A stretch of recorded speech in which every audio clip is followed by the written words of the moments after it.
그러면 11분의 의원님 시정 질문에 대해서 주요 정책적인 사항은 제가 답변 드리고 구체적인 사항은 해당 실국 소장이 답변 드리도록 하겠습니다.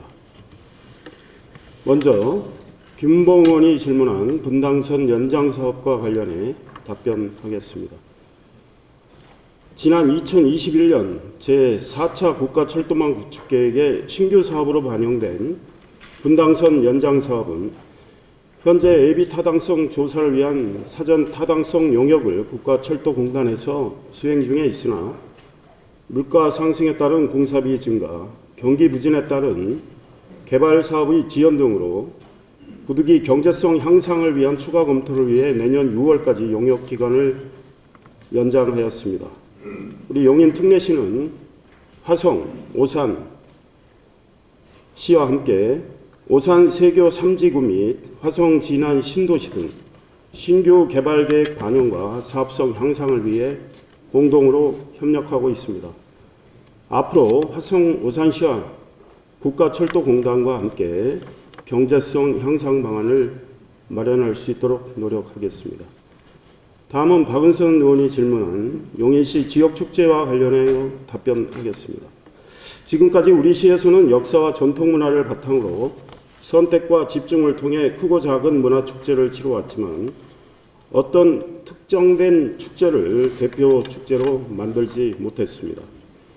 그러나 지난 9월 용인 시민 페스타는 그간 각각 열리던 사이버 과학 축제와 청년 페스티벌, 식품 산업 박람회, 용인 시민의 날 축제를 한자리에서 선보이고 에버랜드 한국민속촌도 처음으로 함께하여 대표 축제로서의 발전 가능성을 보여주었다고 생각합니다. 내년에는 규모를 확대하고 문화적 역량을 강화해서 더욱더 발전시켜 나갈 계획입니다. 또한 용인의 미래 관광산업을 견인할 스마트 관광도시 사업과 연계하는 디지털 야간 관광축제도 기획하여 시민과 관광객의 관심과 참여를 유도하도록 하겠습니다. 다음은 이은미 의원이 질문한 기부채납시설 준공 지연과 관련하여 답변하겠습니다. 동천 3지구 도시개발사업구역 내 청소년 수련시설은 금년 중 공사를 완료하고 내년 상반기에는 주민이 사용 가능하도록 조치할 계획이며 경로당은 금년까지 하자 조치 및 인수인계를 완료할 계획입니다. 그간 각종 기반시설 설치 지연으로 공동주택 입주민들의 불편이 있었던 것은 사실입니다. 우리 시에서는 이러한 문제점을 해결하기 위해 올해 6월 13일 개발사업의 기반시설 설치 운영 기준을 수립하여 공동주택 분양 공고 전에 기반시설의 인허가를 완료 후 착공하여 기반시설이 적기에 공급될 수 있도록 조치하였습니다. 향후 개발사업의 지속적인 모니터링을 통해서 기반시설 설치 지연으로 인한 주민 불편이 없도록 노력하겠습니다. 다음은 박인철 의원이 질문한 3가 2지구 뉴스테이와 관련해서 답변드리겠습니다. 3가 2지구 뉴스테이는 1950세대 공공지원 민간 임대주택으로 2016년 7월 주택건설사업계획 승인을 받은 뒤에 2021년 2월 아파트 건축공사가 완료되었습니다. 그러나 입주가 늦어짐에 따라 막대한 공적자금이 손실을 보고 있는 실정입니다. 이에 제가 취임한 뒤 올해 5월 역북 2근린공원 내 도시계획 도로를 개설하여 2015년 1월에는 입주가 가능하도록 조치하였으며 이에 필요한 보상비와 공사비는 모두 3가 2지구에서 부담하기로 하였습니다. 시의 혈세 낭비는 없다는 것을 말씀드립니다. 2021년 2월 건축공사 완료 이후 정부의 공적자금 투입에 따른 이자는 증가하고 도로를 개설해야 할 역삼지구는 내부 사정으로 도로 개설을 언제 할지도 모르는 상황에서 8년간의 낮은 임대료로 용인 특례 시민이 혜택을 보는 뉴스테이 사업에 대해 시장으로서 아무런 대책 없이 그냥 보고만 있을 수는 없었습니다. 앞으로도 오랫동안 추진되지 않고 있는 큰 사업들에 대해 적극 행정을 통해 문제를 해결해 나갈 계획입니다. 다음은 이상욱 의원이 질문한 죽전 대중교통과 관련하여 답변 드리겠습니다. 죽전 지역 대중교통 불편 민원의 주된 내용은 버스 배차 간격, 증차 여부, GTX 개통에 따른 구성역까지 노선 신설, 분당 서울대 병원 등 성남 지역 노선 신설 문제입니다. 버스 배차 간격과 증차 민원은 운수 종사자 부족이 주된 원인으로 최근 3년간 정부가 추진한 버스 운수 종사자 양성 사업과 우리시 자체 일자리 사업을 통해서 모두 114명을 관내 버스 회사에 취업 알선을 하는 등 나름대로 운수 종사자 충원을 위해 노력을 하고 있지만 부족한 상황입니다. 운수 종사자 부족으로 인한 버스 운행의 어려움은 전국적인 문제로 단기간에 해소하기 어렵다는 점도 있습니다.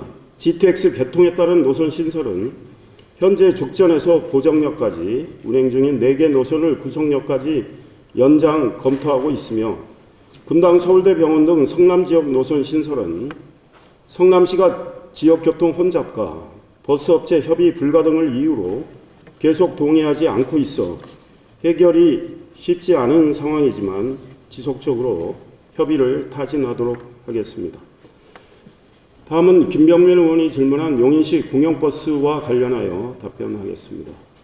버스 공영제는 시가 직접 노선 관리와 운영을 함으로써 대중교통의 공공성 강화라는 장점을 가지고 있습니다. 그러나 조직 비대화, 재정 부담 급증, 기존 운수 회사와의 마찰 등 극복해야 할 과제도 많습니다.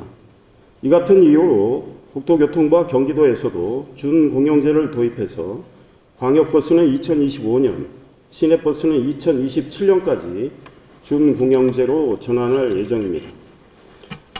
우리 용인 특례시도 작년부터 마을버스 준공영제를 추진하고 있으며 정부 정책 기조에 맞춰서 준공영제를 지속적으로 추진 확대해 나가는 것이 바람직하다고 판단됩니다. 그동안 공영제를 시행하던 지방자치단체들도 막대한 재정 소요가 부담이 되어서 광주시의 경우를 예로 들자면 올해 10월 준공영제로 전환하였습니다. 고양시도 준공영제로 전환하기 위한 용역을 진행 중에 있다는 말씀을 드립니다. 다음은 이면수 의원이 질문한 미르스타디움 활성화 문제와 관련하여 답변하겠습니다. 미르스타디움을 종합체육시설이라는 본연의 목적에 맞게 활용하기 위해 스포츠 관련 시설과 각종 수익시설의 입점을 제한하는 등 다각적으로 노력해 왔지만 실내 공간의 구조적 한계, 대중교통의 접근성이 낮은 등이 있어서 쉽지 않은 상황입니다. 이런 상황에서 우선 미르스타디움 내에 비어있는 공간들을 효율적으로 활용하기 위해 여러 공공시설 배치를 추진해 왔습니다. 용인 상상의 숲은 올 평균 1만 6천여 명의 시민들이 찾아오는 문화공간으로 자리 잡았습니다. 차량 등록 사업소 이전으로 연간 5억 원의 청사 임대 비용을 절감함과 동시에 시민들이 보다 쾌적한 공간에서 민원 업무를 볼 수 있게 되었습니다. 부족한 주차 공간 확장 계획은 그동안 여러 차례 밝혔다시피 반다비 체육관 건립 사업에 포함되어 있습니다. 이 사업을 통해 주차 공간 1653면을 확보할 계획입니다. 이는 다른 지역 종합체육관의 주차장 규모를 상회하는 수준으로 앞으로 미르스타디움 활성화에 기여할 것으로 봅니다.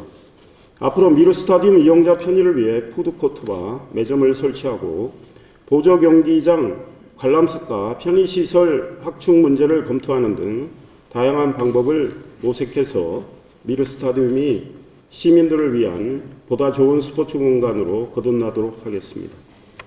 다음은 이준기 의원이 질문한 반도체 도시 조성에 따른 교통대책과 관련하여 답변드리겠습니다. 우리 영인특례시는 지난 3월 국토교통부의 제6차 국도 국지도 건설 계획에 국도 45호선, 국지도 57, 81, 84호선 등 모두 8개 노선의 신설 또는 확장을 반영해달라고 건의를 했습니다. 국가산업단지 발표 직후에도 별도 영역을 시행해서 산업단지 주변 연계 도로망 구축안을 마련해서 국도 45호선 확장은 물론 경부선 남사 진이 IC와 산업단지를 연결하는 지방도 321호선 확장 등 도로망을 확충할 계획에 있습니다. 국토교통부에서도 화성, 용인, 안성을 잇는 약 45km의 반도체 고속도로를 추진하겠다는 판단에 검토를 하고 있습니다. 또한 11월 용인 이동 공공주택 배후도시 발표에 따라 국도 45호선 대체 우회도로 신설, 국지도 84호선 신설, 지방도 318호선 확장 및 연계도로 신설 등을 추가 검토하고 있습니다. 이와 같이 우리 용인특례시는 반도체 산업단지와 배후도시 조성 시 선교통, 후 입주가 가능하도록 주요 도로망을 우선 구축하는 등 시민의 교통 불편이 발생하지 않도록 최선을 다하고 있다는 말씀을 드립니다. 다음은 신현여 의원이 질문한 플랫폼시티 개발 이익금과 관련하여 답변드리겠습니다. 플랫폼시티 개발 이익금은 경기도 도민환원기금과는 전혀 관계가 없습니다. 도민환원기금은 경기도 개발이익금 도민환원기금 설치 및 운용조례 제4조에 따라 경기주택도시공사의 이윤으로 조성되는 것입니다. 플랫폼시티 개발이익금은 2023년 4월 용인특례시 의회와 경기도의회의 동의를 받아 체결된 경기 용인 플랫폼시티 도시개발사업 공동사업 시행 기본협약서 제7조에 따라 산정 방식과 범위 등은 공동사업 시행자들이 협의해서 결정하도록 하고 있습니다. 사업 시행에 수반되는 투자비, 자본비용, 이윤, 세금 등을 제외한 이익금이 발생하면 공동사업 시행자들이 협의를 통해 사업구역 내에 재투자하고 사업구역 외에 투자할 경우에도 용인특례시 관내 사업과 관련된 곳에 사용하도록 분명히 명시하고 있습니다. 이와 관련해 시는 지난 2022년 1월 19일 경기도의 경기 용인 플랫폼시티 도시개발사업 개발이익이 경기도 개발이익 도민환원기금 설치 운영 조례에 적용되는지 여부를 질의했으며 경기도로부터 플랫폼시티 개발이익금과 도민환원기금 재원은 서로 관계가 없다는 답변을 받은 적이 있습니다. 개발이익금의 규모는 준공 시점에 가서야 파악할 수 있으며 현재 어느 정도 발생할지 아직 특정할 수는 없습니다.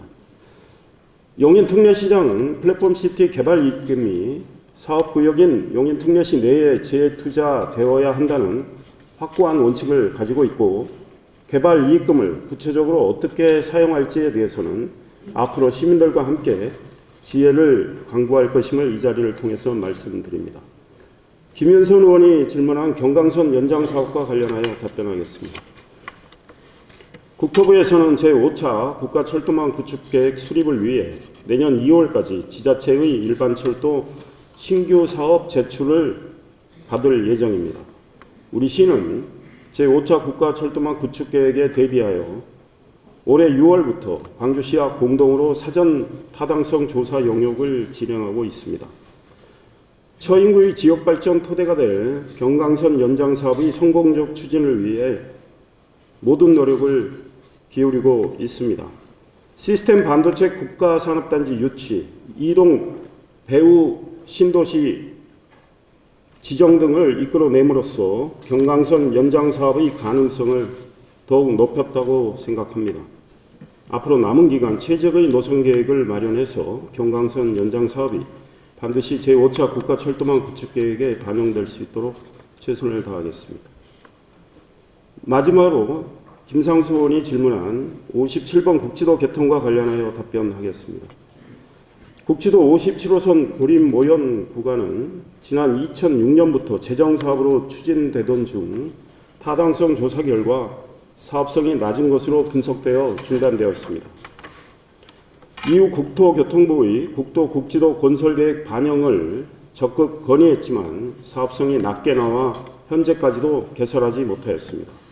그러나 이번에 경기도에서 처인구 고림동부터 광주시까지 17.3km를 민간 투자 사업으로 추진하면서 기획재정부 산하 공공투자관리센터에 적격성 조사를 의뢰하였으며 BC, 즉 경제성 분석 1.28로 사업성이 높다는 결과가 나왔습니다.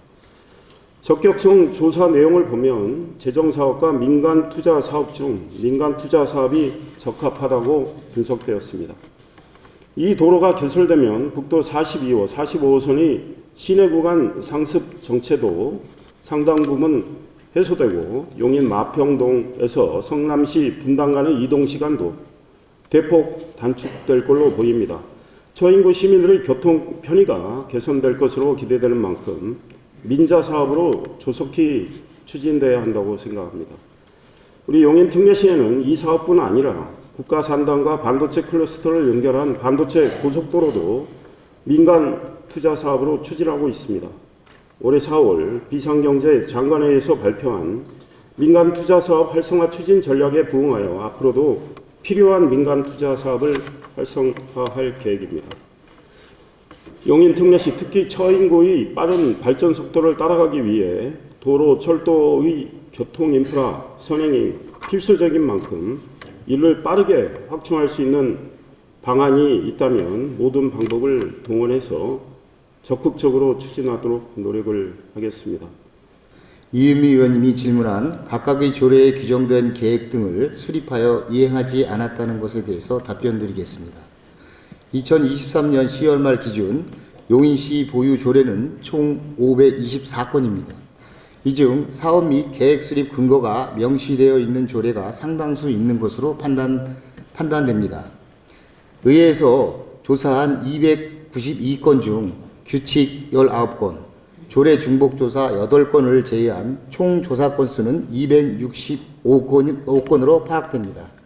이 중 계획 수립을 의무로 규정한 조례는 89건으로 계획 수립 71건, 수립 중 11건, 미수립 7건입니다. 특히 계획 미수립건은 올해 재정건 4건이 포함되어 있으며 의원 발의 4건, 시장 발의 3건입니다.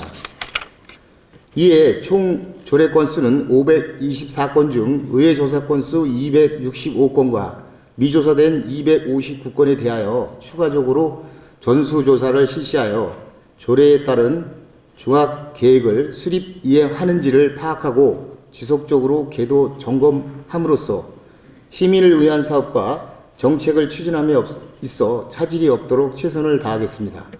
특히 조례에 의무적으로 종합계획 등을 수립하여 시행하도록 규정하고 있는 사업과 정책의 경우는 빠른 시일 내에 조례에 따른 계획을 수립 시행하도록 조치하여 그 이행 여부를 분기별로 점검토록 하겠습니다.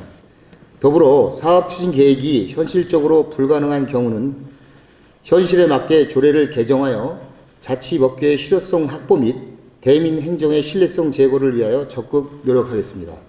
김윤선 의원님이 질문한 용인시청사 주차난 해소에 대해 답변 드리겠습니다.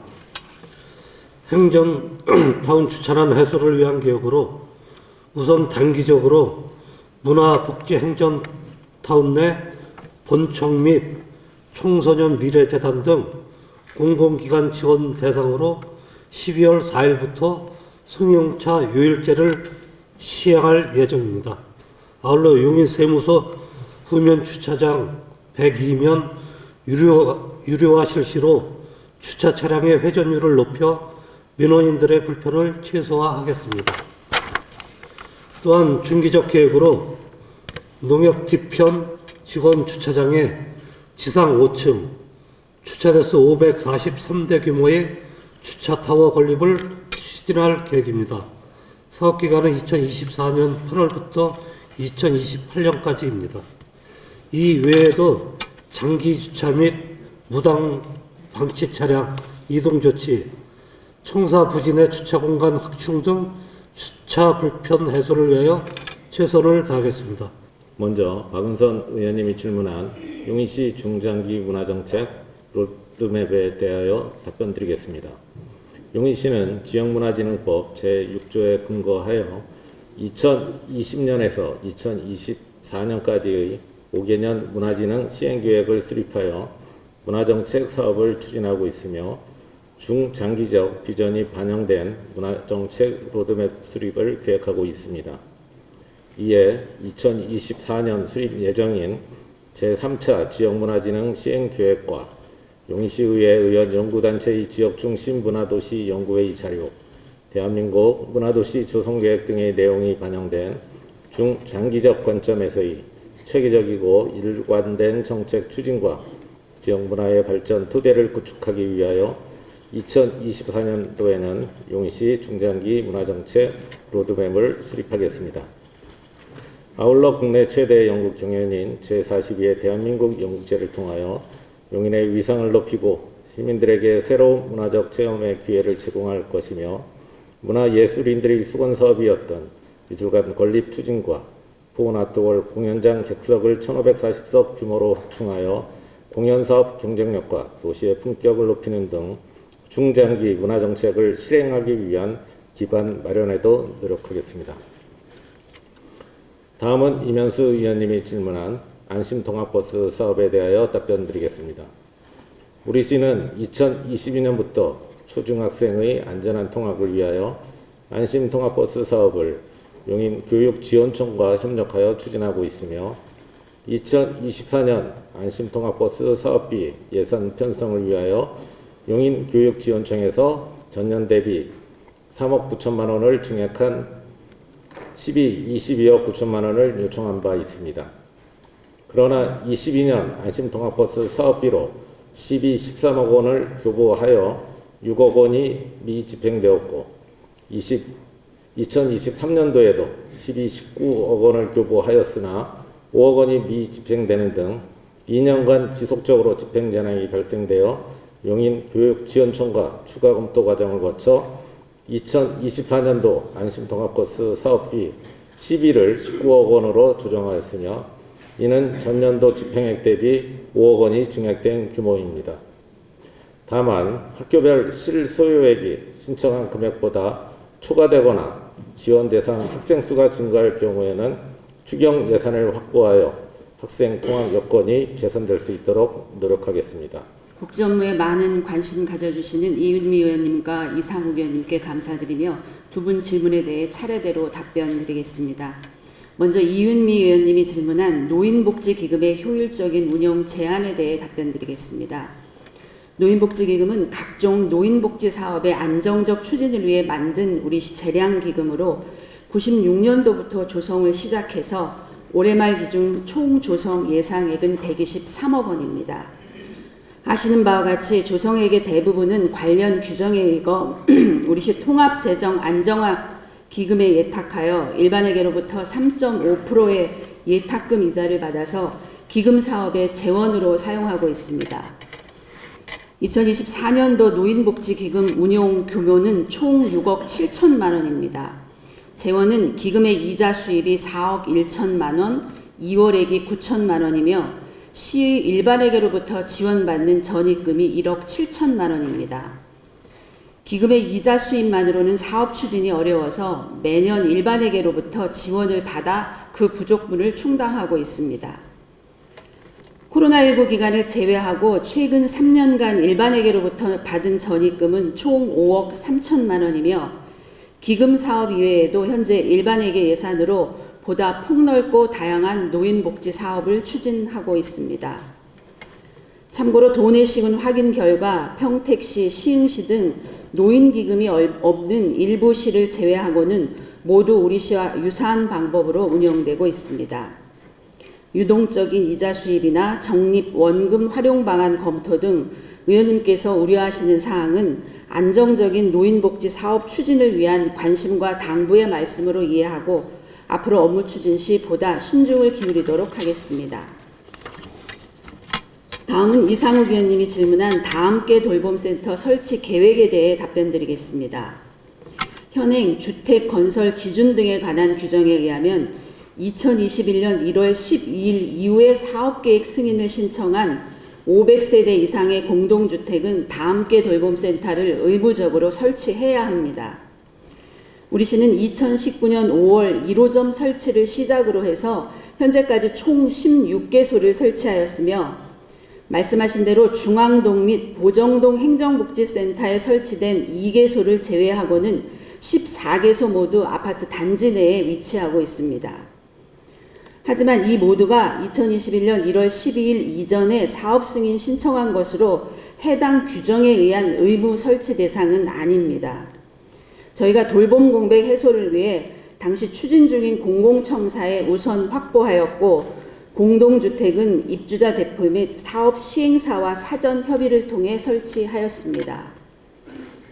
아무래도 공동주택의 수혜 대상자가 집중되어 있다 보니 좀 치우친 경향이 있습니다만 바로 내년 3월 개소 예정인 18호점은 남사읍 아곡지군의 일반 건물에 아동 식당까지 겸비한 시설로 특례시 수준에 걸맞는 다함께 돌봄센터의 새로운 모델이 될 수 있도록 준비 중에 있습니다.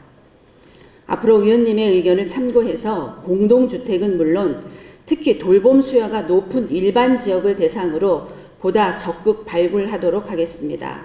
김은봉 의원님이 아주레미콘 이전에 대해 구체적인 계획과 대책 마련이 필요하다는 질문에 대하여 답변드리겠습니다. 아주산업은 40여 년간 공장을 운영하고 있으나 주변 지역이 주거단지로 개발되어 환경, 교통 문제 등이 지속적으로 제기되어 왔습니다.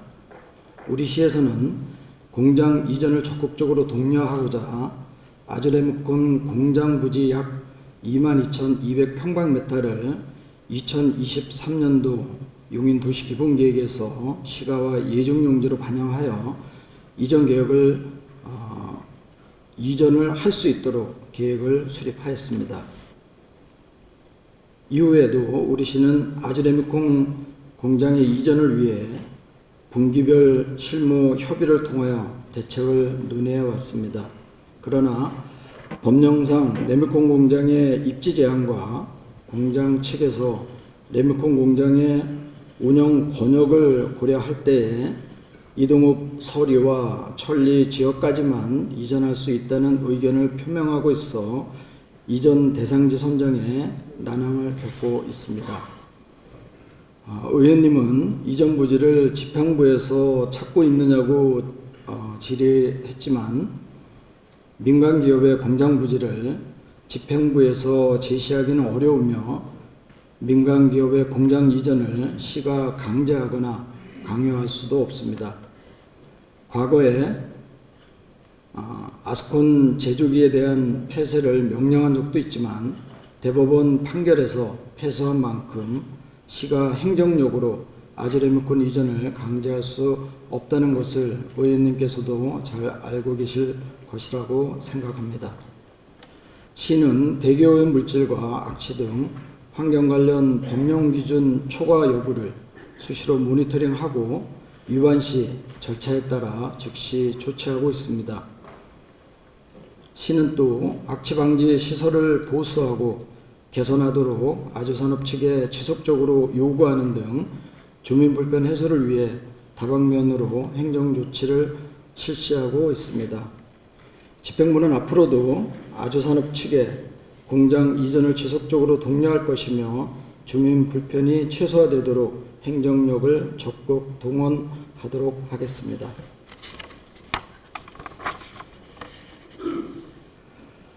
다음은 박인철 의원님이 질문한 상가 이지구 유스테이 임시도로 개설에 대해 사안별로 추가 답변 드리겠습니다. 우선 도로 개설 관련 사업자의 정기적 자료 제출 및 용인시의 화해 공고 노력에 대해 답변 드리겠습니다.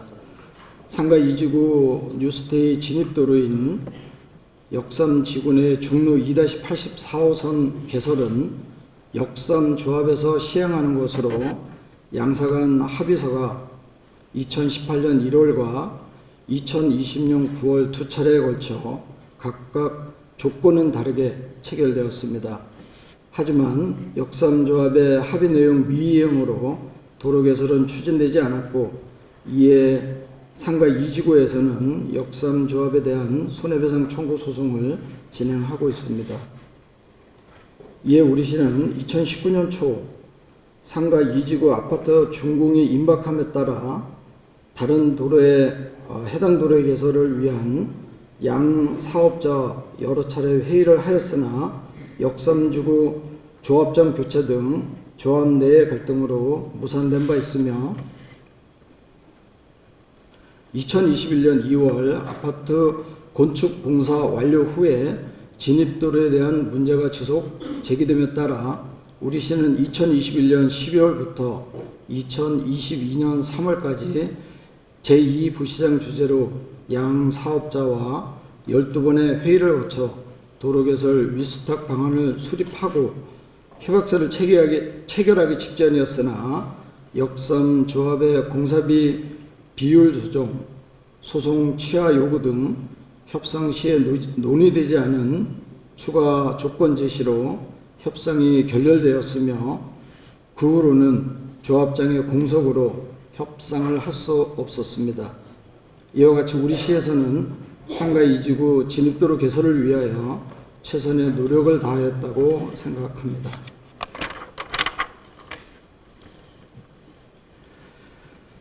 다음 임시도로 개설 후 원상복구와 도로 개설 비용 등 기반시설 구축 비용에 대해 답변드리겠습니다. 사업자 우리시간 진입도로 개설 협의가 결렬되면서 상가 2지구 사업자는 국민권익위원회에 민원 제기를 하였으며 우리시와 국민권익위원회 사업자 간 수차례 회의를 진행하였고 전현희 전 국민권익위원장의 2차례 현장 방문 등 1년 2개월간 협의 끝에 2023년 5월 상가 2지구 임대주택 임시 사용 승인 대책 마련 조정서가 체결되었습니다. 조정서에 따라 대체도로 개설 및 상하수도 등의 기반시설 설치 비용은 모두 원인자인 사업자 부담이며 대체도로가 개설되는 역보기 근린공원 서측 55,182평방미터를 함께 조성하도록 조정 합의되었습니다. 조정서에 따라 도로 개설에 소요되는 사업비 110억 원과 근린공원 조성을 위한 사업비 245억 원을 포함한 총 350억 원의 비용은 상가 2지구 사업자가 전액 부담하게 됩니다. 우리시는 상가 2지구에서 부담하는 금액을 예산에 편성하여 지출하는 사항으로 우리시가 부담하는 예산은 없습니다. 근린공원과 중복 결정되는 대체도로는 건축 중인 보훈회관 진입도로, 근린공원 주차장 및 우수 배제시설 등 주변 시설과 연계되도록 계획 중이며 향후 역삼지구 내 중로 2-84호선 개설 시 주변 지역 도로망과의 연계, 접근성 등을 종합적으로 검토하겠습니다. 다음 대체도로 사용 8년 경과 후에 역삼지구가 정상화되지 않을 경우에 대체 방안에 대해 답변드리겠습니다. 대체도로 사용 8년 경과 후 역삼지구 내 중로 2-84호 개선이 되지 않을 경우에는 분양 전환을 할 수 없도록 조정서에 명시되어 있으므로 의원님이 염려하시는 사항은 없을 것입니다.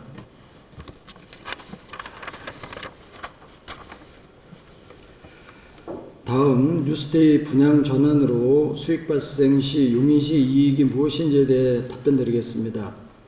상가 2지구 뉴스테이는 치솟는 전세난 극복을 위해 민간 임대주택에 관한 특별법에 따라 추진되는 공공지원 민간 임대 사업이자 공적 자금을 투입하는 국가 정책으로 분양 이익금을 용인시가 요구할 법적 근거가 없습니다.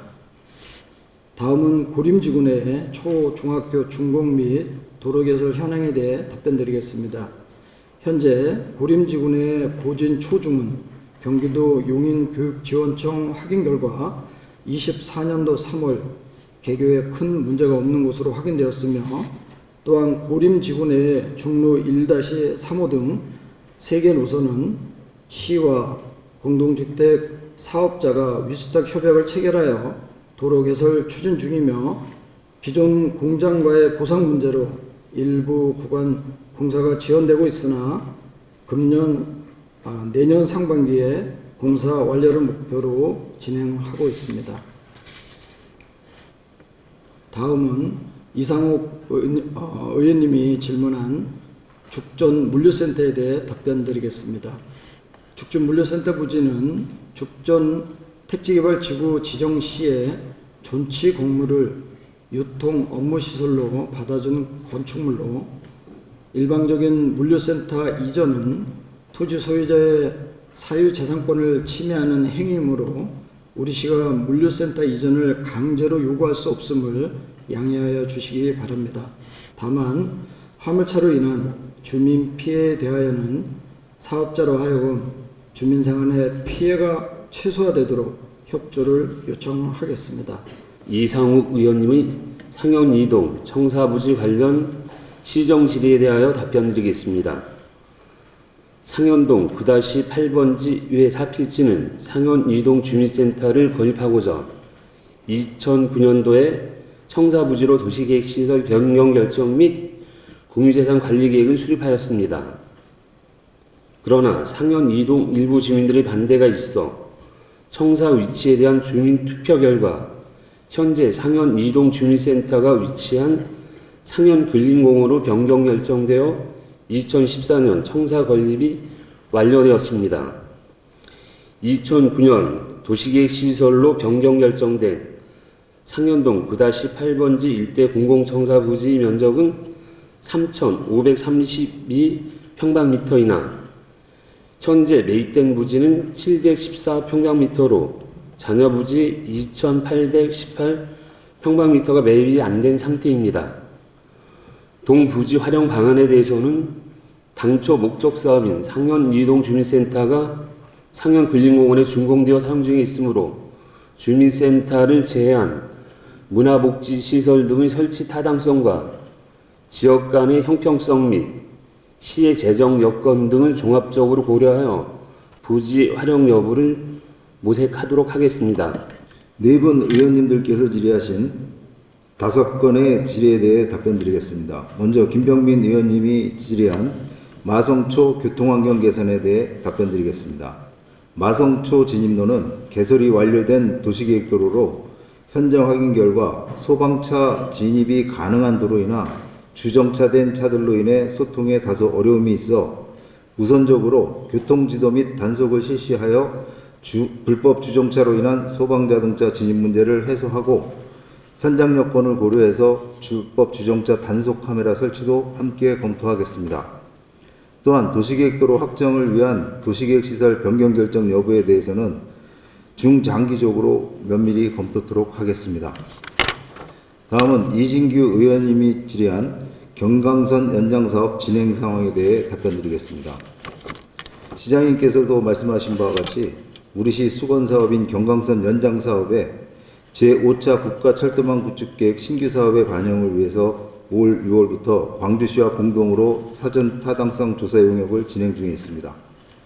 현재 경강선 연장 노선 계획 수립을 위한 기술적 분석과 사업비 산정 등을 검토하고 있습니다.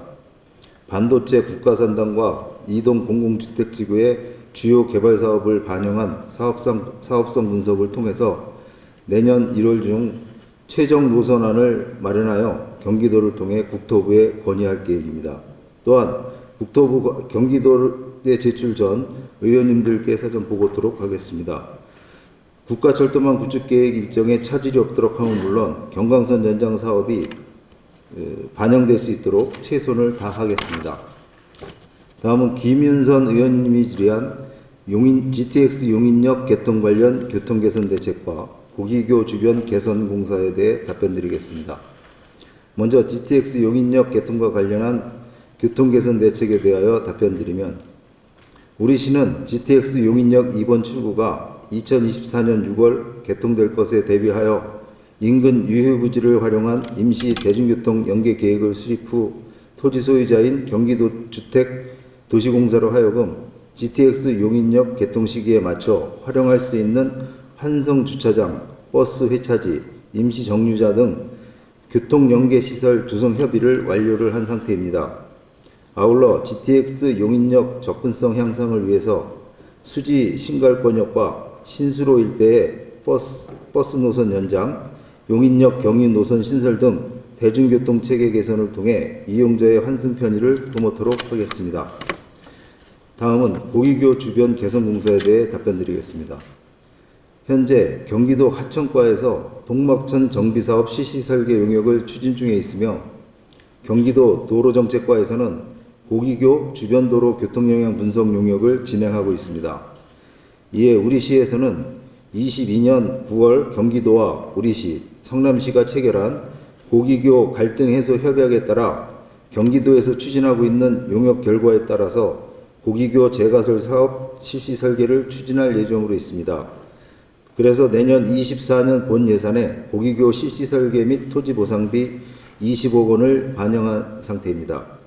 26년 상반기에 공사 완료를 목표로 진행하겠습니다. 아울러 22년 폭우 피해로 인해 복구 공사로 수로 정비 및 홍수 방호벽 등을 설치하여 피해 예방에 만전을 기하고 있으며 경기도의 동막천 정비 사업 완료 전까지 고기교 인근 수해 예방을 위해 하천 준설 등 정비 사업을 지속적으로 추진하겠습니다. 다음은 김상수 의원님이 질의한 마성 IC 연결도로 및 동백 IC 사업 예산 절감을 위한 국도비 매칭 노력에 대해 답변드리겠습니다. 2000년대 중반 동백 구성 택지지구 입주 예정자들의 교통불편 해소와 고속도로 접근성 강화 요구로 한국도로공사와 동백 IC 신설에 대해서 협의를 하였었습니다. 당시 한국도로공사의 경부 영동고속도로 확장 필요성들이 대두되면서 추진하지 못하였습니다. 이를 대신해서 당시 시민들의 고속도로 이용 편의를 증진하고자 동백 마성간 도로와 연계하여 마성 IC로 진입할 수 있도록 접속도로 개설 공사를 추진하여 현재 이용하고 있는 상황입니다. 그러나 서울 방향으로 마성 IC 이용 시 약 6km를 우회하는 불편과 동백 지역의 지속적인 개발과 인구 증가에 따라 영동고속도로 접근성 개선을 위한 동백 IC 신설 요구가 주민들로부터 지속적으로 제기되면서 우리시에서는 2020년 자체 타당성 검토 용역을 시행하여 21년 한국도로공사의 적정성 검증과 22년 국토교통부의 타당성 평가가 이루어지면서 서울 단방향 정규 IC 설치를 추진하고 있습니다. 지난 7월 시장님께서도 한국도로공사 방문 시 동백 IC 신설과 관련하여 국비 지원 방안에 대해 논의하였으나 현행 법규 체계에서는 지원이 어렵다는 답변이었습니다. 따라서 본 사업 추진에 소요되는 재원을 주별 개발 부담금 등 타 예산을 확보할 수 있는 방안이 있는지 강구해서 시의 재정을 줄일 수 있도록 최대한 노력하겠습니다. 이진규 의원님이 질의한 첨단 시스템 반도체 국가산업단지 조성에 따른 이주주택에 대해 답변드리겠습니다. 먼저 편입지역 현황을 말씀드리겠습니다. 총 면적 약 710만 제곱미터의 사업 대상 지내의 편입마을은 이동읍 8개리, 남사읍 2개리, 총 10개의 마을이 있고 510가구의 주민이 거주하고 있으며 약 70여 개의 공장이 소재하고 있습니다.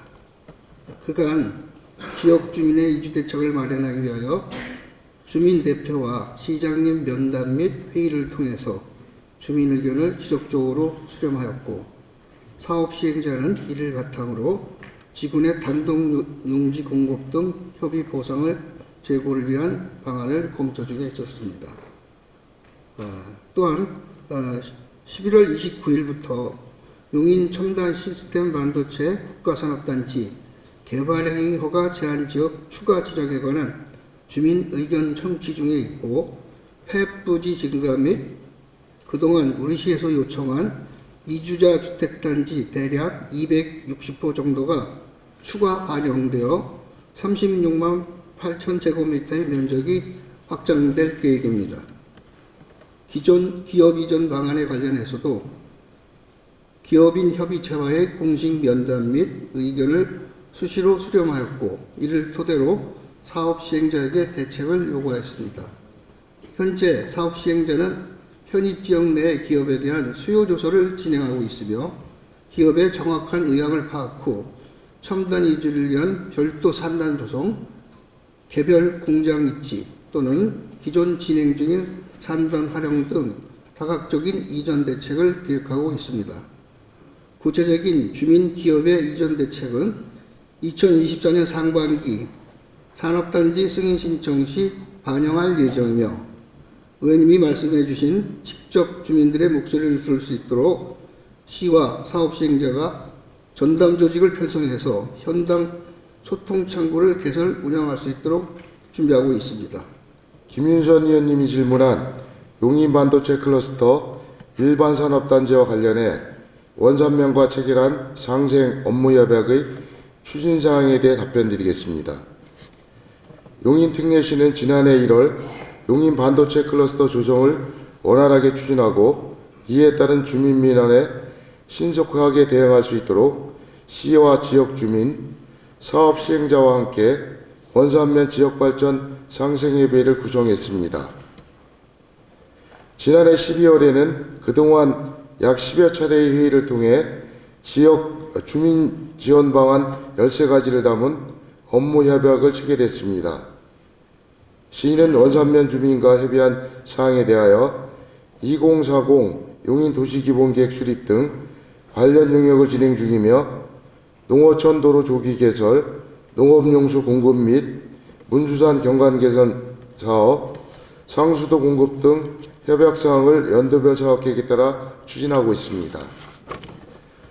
사업 시행자도 주민들과 약속한 산업단지 내 청소년 복지시설 조성을 위해 시설 계획에 반영할 예정이며 공사 현장 내 인력과 장비 등은 지역 자원을 우선 활용키로 했습니다. 또 반도체 공장 건설 이후에도 청소년 육성 사업 등 지역 특성과 수요를 고려한 다양한 사회 공헌 사업을 발굴해 시행키로 했습니다. 다만 상생협약 대부분 안건이 많은 예산과 시간이 필요한 중장기 사업인데다 반도체 클러스터 조성으로 인해 삶의 터전이 갑자기 변한 지역 주민께는 만족스럽지 못한 부분이 있을 것으로 생각됩니다. 시는 지속해 지역 주민과 소통하고 그분들의 목소리에 귀 기울이면서 업무 협약과 관련된 내용들이 잘 이행되고 있는지 살피고 공유하겠습니다. 아울러 사업 시행에 따른 주민 피해를 최소화할 수 있도록 최선의 노력을 기울이겠습니다. 박은선 의원님이 질문한 흡연자와 비흡연자의 상생관리 방안에 대하여 답변드리겠습니다. 의원님이 국가의 금연 정책은 담배 없는 건강하고 깨끗한 미래 세대를 위한 금연 환경 조성의 그 비전을 두고 용인시도 그 정책 기조를 함께하고 있습니다. 의원님이 지적하신 밀폐형 부스에 대한 문제점은 일리가 있다고 생각합니다. 현재 용인시 금연구역은 총 31,543개소인 반면 금연구역 내 흡연실은 1,321개소가 있습니다. 흡연구역의 지정은 지방자치단체장이나 금연시설의 관리 주체가 지정할 수 있으며 흡연구역 설치 준수 기준 여부는 보건소에서 지도 점검하도록 되어 있습니다. 공동주택의 경우 용인시에는 현재 93개소가 금연아파트로 지정되어 있습니다. 하지만 몇몇 아파트의 경우 흡연하는 사람들을 위하여 단지 특성을 고려한 실외 흡연구역을 별도로 지정 운영하고 있습니다. 그 일례로 처인구 역북동 동원 로얄두크 아파트의 경우 2020년 9월 금연 아파트로 지정되었음에도 불구하고 단지 내 흡연구역 5개를 추가 지정하여 흡연할 수 있도록 하고 있습니다. 향후 보건소는 위 아파트의 사례가 확대될 수 있도록 공동주택 내 흡연구역 지정 설치에 대한 안내를 소홀함 없이 하도록 하여 흡연자와 비흡연자의 상생을 도모하도록 하겠습니다. 김은봉 의원님께서 질문하신 낚시터에 대한 실효성 있는 개선 계획 강구 대책과 관련하여 답변 드리겠습니다. 최근 3년간 낚시터 운영에 따른 오염민원 현황을 취합한 결과 22년 12월에 원산면 용담 저수지 낚시터 연장 허가 반대 민원이 있었으나 수질 및 낚시터 관리 실태 검토 후 올해 8월 처인구청 산업과에서 2028년까지 낚시터 연장 허가하였음을 확인하였습니다. 낚시 금지 구역으로 지정하기 위해서는 물환경보존법 제20조에 따라 낚시 금지 구역 대상 시설의 수질 상황을 확인하고 대상 시설의 운영 주체 등과 협의하여야 검토가 가능한 사항입니다. 앞으로 금지 구역에 대한 건의 민원 발생 시 관련 법령에 따라 적극 검토할 예정입니다. 다음은 인도에 적치된 음식물 쓰레기통으로 인한 통행 불편 해결 및 홍보와 캠페인을 비롯한 현장 점검 등 적극 계도 요청권과 관련하여 답변 드리겠습니다. 지적하신 대로 상가지역 음식점 등에서 배출하는 음식물류 자체 위탁 처리하기 위하여 설치한 음식물류 폐기물 수거함은 해당 상가 건물 또는 부지 내에 보관하여 주민의 통행에 불편을 주지 않아야 할 것입니다. 그러나 현지 확인 결과 보관장소 협소 등을 이유로 인도, 도로 등을 침범하여 설치 운영 중인 사례를 확인하였습니다. 시에서는 3개 구청과 함께 해당 업소에 대하여 자진 철거 및 이동 조치를 유도하고 청결한 보행 환경 조성을 위해 수거함의 주기적 세척 관리 홍보와 정기 점검을 지속 추진하겠습니다. 이외에도 관련법에서 정한 청결 유지 명령 등을 통해 강력 조치하는 방안도 적극 검토하겠습니다. 다음은 소형 전기 청소차 성격이 유사한 노면 청소 용역 업체 혹은 다른 역량 있는 업체에 동등한 기회 부여가 필요하다는 질의와 관련하여 답변 드리겠습니다. 소형 전기 노면차는 기존의 대형 노면 청소차가 진입할 수 없는 좁은 골목길, 이면 도로 등 가로청소 미화원들이 청소하는 구역에서 청소 효율을 높이기 위해 도입된 것으로 처인구 중앙시장, 기흥구 신갈 오거리, 수지구 풍덕천동, 상가 밀집 지역을 시범구역으로 선정하고 공개 입찰로 2023년부터 2025년까지 3년간 계약을 체결하였습니다. 의원님 말씀과 같이 성격이 유사한 노면 청소 업체가 용역 수행이 가능한지 검토하였으나 노면 청소차는 폐토사만을 영업 대상으로 하므로 각종 생활 쓰레기의 원활한 처리 및 효율성 제고를 위해서는 생활 폐기물 수집 운반 대행 업체인 가로청소로 운영하는 것이 적당하다고 판단하였습니다. 생활 폐기물 대행 업체가 용역을 수행하는 경우 1일 4.3km씩 인력으로 실시하는 구역을 차량으로 대체함으로써 가압 범위를 20km 이상으로 확대되었습니다. 인건비를 비교 분석한 결과 생활 폐기물 수집 운반 대행 업체가 운영할 시 총 1억 5,500만 원이 소요되고 노면 청소 업체가 용역을 수행할 시 한 명의 보조원이 필요하여 총 3억 6,900만 원이 소요되므로 노면 청소 업체에 운영을 맡길 경우 연간 약 2억 1,400만 원의 예산이 추가로 소요되는 것으로 판단됩니다. 현재 소형 전기 청소차 도입으로 청소 효율이 뛰어나고 시민들의 반응이 좋은 만큼 계약 기간 동안 운영을 지속하되 향후 보다 나은 방안 마련이 가능한지 적극 검토하겠습니다. 다음은 박인철 의원님께서 주민지원협의체 구성원 선정 및 운영 방법 등의 부적절한 행위가 없었는지와 협의체 관련 주민들의 민원에 바르게 대처하고 있는지 질의하신 내용과 관련하여 답변 드리겠습니다. 용인 에코타운 조성 민간 투자 사업은 폐기물 시설 촉진법에 따라 유기성 폐자원 바이오가스화 시설을 설치하여 음식물 폐기물을 250톤 처리할 수 있는 시설로서 2026년 3월 준공을 목표로 사업 진행 중입니다. 이에 관련법에 따른 영향지역 내 지원을 위한 주민협의체를 구성하고자 2021년 4월부터 지역주민, 지역구 의원님과 소통을 이어왔으며 2022년 8월에서야 주민지원협의체를 구성하게 되었고 이후 주민지원 사업을 진행할 수 있었습니다.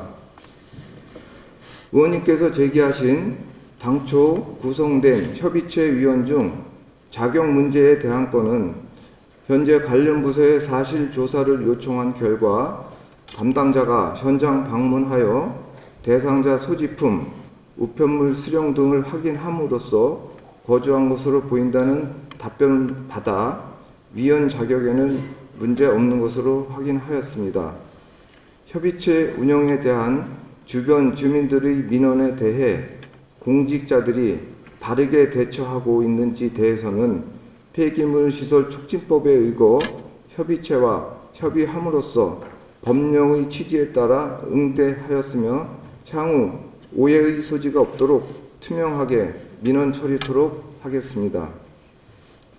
다음은 김병민 의원님께서 질문하신 마북천 및 탄천 수리 개선 계획과 관련하여 답변 드리겠습니다. 마북천은 도심 하천으로 하천의 수질은 연평균 좋음에서 약간 좋음 등급을 유지하고 있습니다.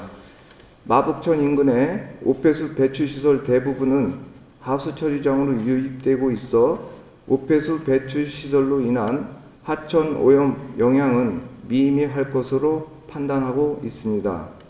또한 2023년 8월 현장 점검 시 고온 현상에 의한 청태가 일시 발생함에 따라 국립환경과학원에 자문한 결과 청태는 녹조와는 달리 유해성 생물이 아니며 인위적으로 청태를 제거하는 작업은 바람직하지 않다는 의견에 따라 적극적으로 제거하지 못하고 모니터링만 실시하고 있음을 알려드립니다.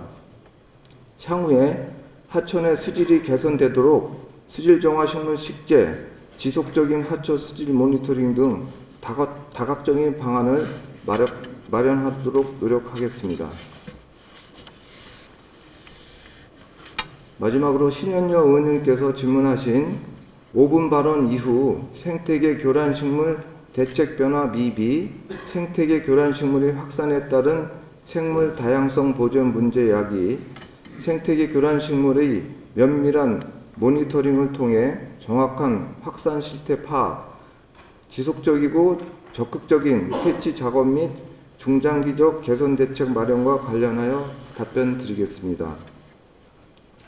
생태계 교란식물은 토종식물에 비해 번식력이 강하고 한 번 발생된 장소에 반복적으로 번식하여 지속적인 퇴치 작업에도 불구하고 생태계 교란식물 확산 및 생물 다양성 감소에 대한 시민들 우려사항에 깊이 공감하는 바입니다. 우리 시는 매년 공공수역 중심으로 생태계 교란식물 퇴치 사업을 점진적으로 증액하여 진행하고 있으나 개인 사유지 및 위험지역 등 작업이 불가능한 지역에는 퇴치 작업을 진행할 수 없음을 유감스럽게 생각합니다. 올해 국비 보조금 및 한강수계 기금을 이용하여 민간 단체와 전문적인 제초업체 용역을 통해 주요 하천인 신갈천, 탄천, 경안천에 총 18만 3천 10평방미터의 생태계 교란식물을 퇴치하였습니다. 2024년에는 생태계 교란식물 사업 대상 확대를 위해 4,800만 원을 증액하여 총 1억 2,800만 원의 예산을 편성 요청하였으며 효율적인 제거 작업 진행을 위해 3개 구청과 협업을 통해 구역별, 시기별로 집중 제거 지역을 선정하여 효과적이고 체계적인 제초 작업을 실행할 계획입니다. 또한 생태계 교란 식물의 위해성과 생물 다양성 가치에 대한 중요성을 알리기 위한 시민 홍보 및 자원봉사 활동을 확대하여 건강한 생태계 회복과 시민과 자연이 공존하는 생태 도시를 만들도록 노력하겠습니다. 김병민 의원님이 질의한 하수도 사업 소속한 시정 질문에 대하여 답변드리겠습니다.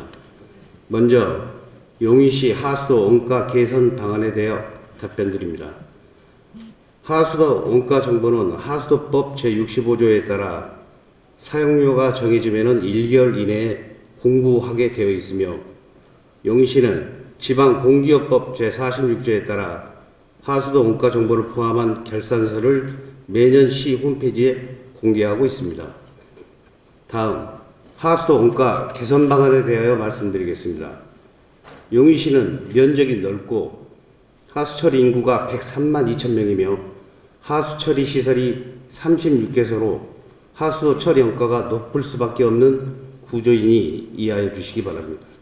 우선 동력비 절감을 위하여 LED 조명 설치, 펌프장 및 하수처리 각종 장비의 정비 시 고효율 설비로 교체하고 환경기초시설 탄소 중립 프로그램 지원 사업을 통하여 태양광 등을 설치하겠습니다. 또한 하수처리 시설의 효율 극대화 및 처리 단가를 절감하고자 침입수 방지를 위한 노후 하수관로 정비 사업을 2015년부터 추진 중에 있으며 추가적으로 2022년부터 불명수 저감 대책을 수립하고 연차별 계량 사업을 통해 하수처리 유입량을 줄임으로써 하수 원가 개선에 지속적인 노력을 기울이겠습니다. 다음, 2024년도 용인시 하수처리 시설 15개소 민간 투자 사업의 2024년도 대수선 계획 수립에 대하여 답변드리겠습니다. 하수처리 시설 연도별 대수선 계획은 협약에 따라서 수립되어 있으며 2024년도 비용은 2002년 불변가 기준 약 250억 원, 경상가로 적용하면 약 425억 원입니다.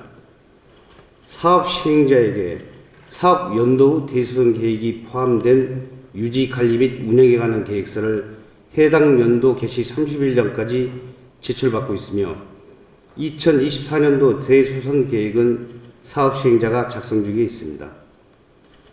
우리 시에서는 하수처리 시설 지도 점검 시 대수선 계획 대비 실적을 점검하고 있으며 대수선 계획 이행 여부에 대하여 더욱 철저하게 관리 감독하도록 하겠습니다.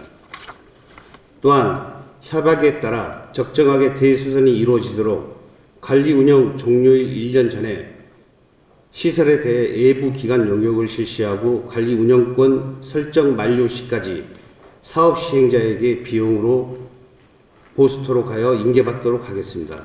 마지막으로 에코타운 변경 협상 사업에 대한 계획에 대하여 답변드리겠습니다.